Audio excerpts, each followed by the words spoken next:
কুষ্টিয়ার দৌলতপুর উপজেলা থেকে প্রায় বিচ্ছিন্ন চিলমারি ও রামকৃষ্ণপুর ইউনিয়নের পদ্মার ওপারের চর অঞ্চল। এখানে প্রায় লক্ষাধিক মানুষের বসবাস। এখানকার ধুলোবালির জীর্ণ ও খানাখন্দকে ভরা নাজুক সড়ক যোগাযোগ ব্যবস্থা চরবাসীর দুর্ভোগের অন্যতম কারণ। যে কোনো নাগরিক সেবা পেতে পাড়ি দিতে হয় দীর্ঘ পথ, করতে হয় সংগ্রাম। অসুস্থ রোগী নিয়ে হাসপাতালে যাও তাদের যেন রীতিমতো মরণ যুদ্ধ। বৃহত্তম একটা চর, আমাদের রাস্তাঘাট নাই, কোনো রোগ চিকিৎসার জন্য কোনো একটা মেডিকেল নাই, হাসপাতাল নাই।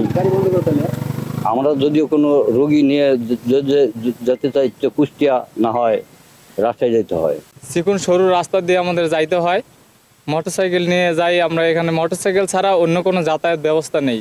চর অঞ্চলবাসীর জন্য শিক্ষা এবং চিকিৎসা ব্যবস্থা এবং রাস্তাঘাট এটা যদি সংস্কার করা হতো তা আমাদের চরাঞ্চলের লোকেরা বাঁচতাম এবং আমাদের সুবিধা হতো। এখানকার শিক্ষা ব্যবস্থারও নাজুক অবস্থা, নেই মানসম্মত শিক্ষা প্রতিষ্ঠান। তাই প্রাথমিক বিদ্যালয়ের গণ্ডি পেরোতে না পেরোতেই ঝরে পড়ে অধিকাংশ শিক্ষার্থী। কৃষি নির্ভর এ চরাঞ্চলের মানুষের উৎপাদিত ফসলের ন্যায্য মূল্য থেকেও বঞ্চিত হতে হয় শুধুমাত্র যোগাযোগ ব্যবস্থার অভাবে।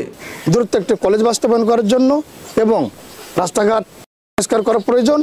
এই যে স্বাস্থ্যের যে ব্যবস্থা, চিকিৎসা ক্ষেত্রে আমরা শুনেছি ছোটবেলায় আমাদের একটা হসপিটাল ছিল, এই হসপিটাল কোথায় আছে, কি অবস্থা আছে, কিভাবে চিকিৎসা হয় তা আমরা জানি না, খোঁজ খবরও জানি না। চরাঞ্চলে আবারটা ভালো হয়, ফলনও ভালো হয়, দাম পাই না আমরা, দাম পাই না মানে গাড়ির রাস্তা নাই। জনপ্রতিনিধিরা বলছেন, চরবাসীর জীবনমান উন্নয়নে একাধিকবার প্রকল্প প্রস্তাব জমা দিয়েও হয়নি তার বাস্তবায়ন। টেকসই পরিকল্পনা ছাড়া কোনো সমস্যারই স্থায়ী সমাধান সম্ভব নয় বলেও জানান তিনি। স্বাস্থ্য কমপ্লেক্সটা খুব জরুরি দরকার।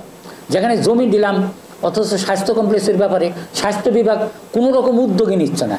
দুইটা ব্রিজ, একটা হলো ভাগজ্যোতির ব্রিজ আর একটা হলো সুকারঘাট, এই দুইটা ব্রিজ যদি হয়ে যায় এদের যাতায়াতের ব্যবস্থা দুর্ভোগ ঘোষাবে। তবে উপজেলা নির্বাহী কর্মকর্তা বলছেন, ইতিমধ্যেই চরবাসীর যোগাযোগ ব্যবস্থার উন্নয়নে প্রকল্প প্রস্তাব করেছেন তারা। এক নেকে পাশ হলেই শুরু হবে কাজ। ব্রিজটা হওয়ার কথা, ব্রিজের সাথে আরো প্রায় 4 কিলোমিটার রাস্তা, যেটার ফিজিবিলিটি সার্ভে কিন্তু অলরেডি হয়ে গেছে এবং এই ব্রিজটা 500 মিটারের অধিক হওয়ার কারণে আমাদের এখানে একনেকের একটা অনুমোদনের প্রয়োজন। আমরা এখন সেই পর্যায়ে আছি। তো আশা করা যাচ্ছে যে খুব অদূরেই আমাদের এই চিলমারি ইউনিয়নের জন্য বা ইউনিয়নবাসীর জন্য একটা সুসংবাদ আসবে। দ্রুতই চরবাসীর নাগরিক সেবা নিশ্চিতে উদ্যোগ নেবে সরকার। সমাধান হবে সকল সমস্যার, এমনটাই প্রত্যাশা সবার। নাহিদ হাসান তিতাস, দেশ টিভি, কুষ্টিয়া।